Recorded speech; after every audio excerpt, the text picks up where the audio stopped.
আরে মা ওইটা কি করতেছে?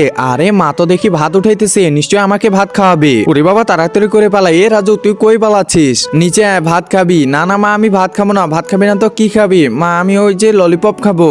আরে আমার ছেলে ললিপপ খাওয়া যায় না, ললিপপ খালে দাঁতে পোকা ধরে যাবে। না না আমি কিছু বুঝি না, আমি ললিপপ খাবো।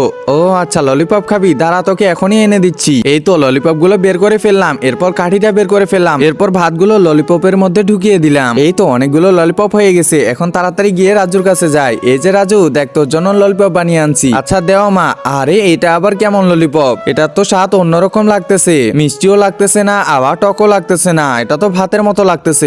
একজন মা কতটা আপন হয়ে থাকে যার মানেই তাকে জিজ্ঞাসা করে দেখো। তো দেখা যাক বন্ধুরা এই মায়ের জন্য কে ভিডিওটিতে লাইক এন্ড সাবস্ক্রাইব করে, আর যারা মাকে ভালোবাসো না তারা ভিডিওটি থেকে দূরে থাকো। আচ্ছা রাজু এই নে আরেকটা খা।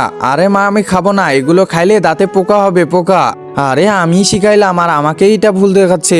আচ্ছা আমি যাই। এই যে মা শুনতেছো? হ্যাঁ বলো। আচ্ছা আমাকে আরো ললিপপ দাও। আচ্ছা ঠিক আছে এই নে, তুই হলি আমার অনেক ভালো ছেলে।